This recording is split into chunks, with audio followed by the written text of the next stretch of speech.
Je me propose ce matin de répondre à une question. Avant ça, bienvenue. Moi, c'est le prophète Charles de Capistran, Léria. C'est bon, n'est-ce pas? D'accord. La question, c'est qu'est-ce qu'il nous faut dans notre génération pour servir Dieu? Voilà, on est clair. On est tous d'accord ensemble qu'il faut le Saint-Esprit et tout. Vous voyez? Aussi, dans mon analyse, quand j'ai regardé la génération, parce que j'aime beaucoup regarder, vous voyez, j'aime beaucoup regarder, j'aime beaucoup apprendre, je me suis rendu compte clairement que un des éléments qu'il nous faut obligatoirement si on veut vraiment servir Dieu dans notre génération, dans cette saison, c'est le courage. Vous voyez, le courage d'être impopulaire, le courage de prêcher des choses que les gens n'aimeront pas, le courage de prêcher des choses que les gens n'accepteront pas, le courage de dire des choses que même les chrétiens ne voudront pas. Vous voyez? Parce que nous sommes dans une génération où les gens n'aiment pas la vérité en vrai. Les gens aiment les arguments qui viennent consolider leur vérité. C'est-à-dire, les gens ont déjà trouvé leur vérité. Ils ont déjà trouvé leur chemin. Donc, quand vous venez et que vous vous mettez à dire ce que Dieu vous a dit, sans dire ce qu'ils attendent de vous, que votre Dieu vous dise, pensant que c'est ce qu'ils doivent entendre que vous devez dire, vous voyez, les gens seront mécontents. Ils vont commencer à vous combattre. Vous voyez? Et dans cette fournaise-là, il y a plusieurs personnes qui n'ont pas assez de courage pour pouvoir continuer à dire ce que Dieu leur a dit.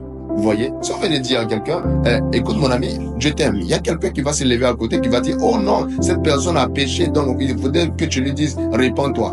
Vous voyez, c'est pas si vous comprenez. Les gens aujourd'hui veulent qu'on fasse l'œuvre de Dieu comme ils veulent. Et ça correspond exactement à 2 Corinthiens, 2 Timothée plutôt, chapitre 3. Elle veut dire que dans les derniers temps, les gens se feront une foule de docteurs. Tu vois, ils seront ennemis des gens de bien. Ils seront même ennemis de Dieu. Donc, il y a plusieurs personnes aujourd'hui qui sont ennemis de Dieu. Alors, quand tu vas commencer à dire la vérité, à prêcher le message que Dieu te donne, à faire ce que Dieu te demande, tu dois avoir un cœur solide. Tu dois avoir un cœur développé. Et surtout, tu dois abandonner le désir de popularité. Parce que tu ne peux pas avoir les deux en même temps. Soit la popularité des hommes qui te fait correspondre à leurs critères, ou soit l'impact du ciel. L'impact du ciel va obligatoirement engendrer une certaine popularité. Mais si vous poursuivez la popularité, et de sorte que les hommes vous aiment, vous voyez, vous voulez que les gens vous acceptent, frère, vous allez quitter le chemin de la volonté de Dieu. La volonté de Dieu n'est pas plurielle. La volonté de Dieu globale est singulière et la volonté de Dieu individuelle pour toi, elle est aussi singulière. Donc il faudrait que tu dises aux gens ce que Dieu te dit de leur dire. Quand vous lisez la Bible, vous devez savoir qu'un homme comme Ésaïe, tu vois, Ésaïe est mort dans un puits. Vous voyez, les prophètes sont pas très populaires, mais les hommes de Dieu là, ce sont des personnes qui disent tellement de choses que les hommes n'aiment pas, que les gens ont envie de les tuer. Donc il te faut le courage dans ton cœur, il te faut le courage. Il te faut le courage pour commencer tout petit. Il te faut le courage de commencer dans un endroit où quand il va pleuvoir, tu vois, l'eau va tomber sur toi. Il te faut le courage de commencer avec tes faibles commencements, tes faibles mots, ta faible capacité à t'exprimer. Il te faut le courage. Il te faut le courage pour poursuivre la volonté de Dieu. Et pour terminer, une des choses qu'il te faudra, sur lesquelles tu voudras veiller en ce qui te concerne, c'est t'assurer à ne pas correspondre, tu vois, au type de docteur que les gens veulent se faire. Vous voyez, aujourd'hui, les gens se disent, il y a un message populaire, moi aussi je vais le dire. Donc les gens ne prêchent pas la sanctification parce que Dieu leur dit. Ils prêchent la sanctification parce qu'ils se disent qu'en prêchant la sanctification, ils vont correspondre à un type de personne. Ou donner un message qui donne l'impression que tu es humble. Vous voyez, vous pouvez tromper les hommes, mais vous ne pouvez pas tromper le ciel. Oui, vous pouvez en fait dire des choses qui vont donner l'impression aux gens. Mais Dieu, vous ne pouvez pas le tromper.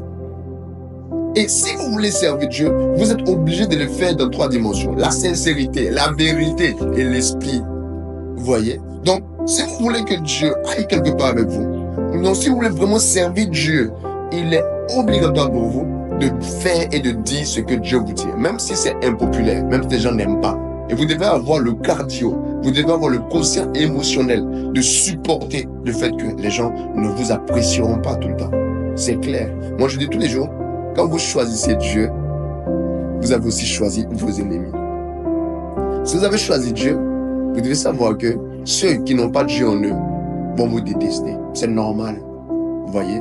Je disais un jour à une des jeunes sœurs que j'encadre, je lui disais, hey, écoute, quand tu poursuis Dieu, tu dois oublier et tu dois abandonner les acclamations des hommes.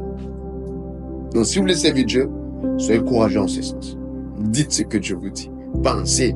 C'est ça, soyez comme ça. Ça fait toute la différence. Au reste, que Dieu vous garde. C'était le prophète Charles Capistran. Neria, on sera ensemble. Tu peux même laisser une question sur ça. Et je salue aussi toutes les personnes qui me laissent un commentaire. Je t'aime beaucoup, je t'apprécie beaucoup. Oui, je me dis, le Fils vit en vous. Si le Fils vit en vous, il est clair que vous aimerez naturellement quelqu'un dans lequel le Fils se manifeste. Moi aussi, je vous apprécie beaucoup, je vous aime beaucoup. Et rejoignez-nous pour qu'ensemble, on puisse servir le Seigneur, on puisse marcher avec lui. Que Dieu